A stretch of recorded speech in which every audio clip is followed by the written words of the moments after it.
welcome to my YouTube channel. My name is Mirabel and you are welcome to the Diary of Mirabel. If you're new here, you're welcome. We are family here and I love you so much.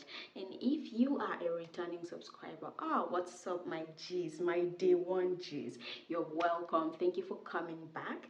Now, if you have not yet subscribed, yes, this is my serious face, my main face. If you have not yet subscribed, this is the time where you hit the subscription button and you also turn on your notification bell so that you do not miss any good video that is coming up next. Yes, thank you. Okay, so quickly to today's agenda. Today's agenda, I want us to talk about cultural shocks in Yoruba land. Okay, so first of all, a backstory. I am from Cross River State in Nigeria, and I've always been far away from home, like right from when I was really young. I think maybe 7 or 8 years old. I've always been very far away from home. I grew up in the northern part of Nigeria. Then I schooled in the western part of Nigeria. So yes, now on getting to, I studied in the University of Ilorin. Now on getting to University of Ilorin, I discovered that a lot of people speak Yoruba there. I mean, these are people coming from Ondo State, Ekiti, Lagos State, Ogun State, Ibadan. Like, they all come together to school in the University of Ilorin. And when these people get here, they, obviously they'll make friends and all of that. So they found it very hard to speak English, guys. I mean, I had friends. I'll be with these guys, and the next thing they've switched to Yoruba. Guys, it was overwhelming for me. I could not understand why they had the need to, always speak their language. Now, let me give you a backstory. So I am from Cross River State, and before I left home, I was barely old enough to understand that people are always speaking their languages together. Now, moving to the northern part of Nigeria where I grew up, I lived in the outskirts of the Hausa people. Yes, where I resided was like the outskirts. It was called the no man's land. Yes, so over there you don't really come across Hausa people a whole lot, except my gate man, or maybe the people who bring water, whom we call the Merua. Those are the people I come across with. And the highest thing, the highest conversation I hold with such people is saying something like well done in Hausa, which is Sanu, and that's all. And then maybe I greet them good morning in Hausa. That was all I know in Akwana, and that's it. So it was very shocking for me to get to learn, and then I discovered that everybody was always wanting to speak Yoruba. I mean, what's going on? Why are you so into your language? Why are you always speaking it? So it took me a while to understand that this is something that is not peculiar to the Yoruba people alone. It happens in anywhere that you find people of the same tribe residing, or they just came together. They always find this this need to communicate in their language, to want to, and I think it is because they miss home or something like that, which is very fine. But it took me a while to come to terms with that and to agree with that. At some point I was even fighting my friend to fight. It took them a while to also learn to include me and try to also help me understand what they've just talked about. Yes, so that was crazy, but I blended, I got around. Now I understand Yoruba a whole lot, and even though I do not speak very well, I do understand the language quite all right. So yes, let's move on to the second thing that gave me a cultural shock in Yoruba land. Coming here and seeing that they eat swallow and soup in the same plate. Really? Like, why do you do that? swallow is meant to be eaten in one plate and your soup is meant to be in another plate. Why are you eating it together? I mean, so at some point I did try it with I tried it with what is it called? Okra soup. And I ended up enjoying it sort of.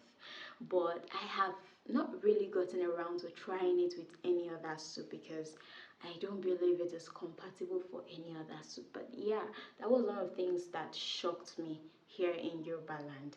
I was like, why are they eating like that? I mean, what's wrong with that? It took me a while to, come to terms with the fact that that's just how they eat. So now this brings me to the third thing that gave me a cultural shock in Yoruba land.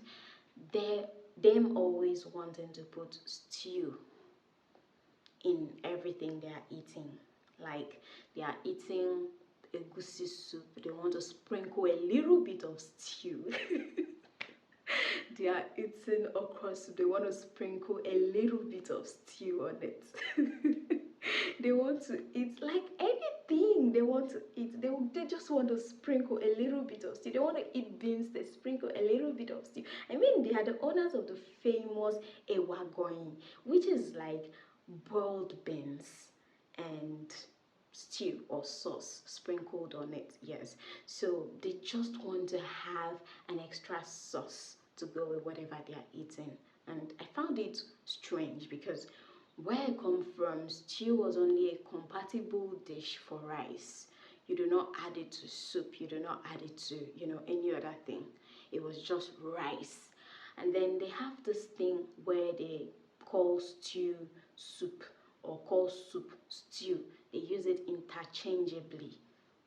And at first I was always fond of trying to correct them. No, you mean stew, you don't mean soup. No, you mean soup, you don't mean stew. And then at the point I just blended in, and when they are talking about it, I just think of the context in which they are using it. And I understand that, oh, this is what they mean. He actually means soup, not stew. So, and then I got to know that Yoruba people, they like to exclaim a lot. Like, you just tell them a story and next thing you're hearing is, oh, wow, shanu mi o. I mean, like, calm down. Why? They like to exclaim a lot, and this is like a very beautiful aspect of them that I later came to, love. But at first, it was always, it was always funny to me. So I always found myself wondering, are they okay? Why are they being so overly dramatic? Okay, yeah, so guys, and then the next thing that gave me a cultural shock about them was that their language is, the Yoruba people have a very beautiful language, by the way. I respect the fact that their language is divided into two. They have the one for the younger person and they have the one for the older person. For the younger person, you hear them use o for something like shoti jeun, like that. And then for the elderly person, maybe they won't talk to someone older, they say something like sheti jeun. So if you now go and interchange it, maybe you use shoti jeun for an elderly person, they're going to look at you weird, like you don't have home training or something. I mean, why are you talking to me like I'm a child, like that? But if you use Shetty Jeon for a child, obviously the child might not even take note of what you just did. But that was another thing that shocked me. It shocked me, but I kind of loved it about them because it's nice. I mean, how many languages in Nigeria actually does that? And then it's actually very similar to the Asian language, the Koreans. They have I think they have a language for the male and they have the one for the female, and then they also have language for the younger person and the one for the older person. So it was kind of fine. Okay guys, so this is going to be where I'm going to stop because I don't want this to be too long. Now if you enjoyed this and you want me to do a part 2 of the cultural shocks I have experienced in the Yoruba land, please hit the comment section and let me know, and I will be shooting another video because your wish is my command. Okay guys, so if you have still not subscribed, this is the point where you subscribe and share. Yes, share it to the Yoruba person and let me know what they think about this. Thank you for watching up until this point. Bye.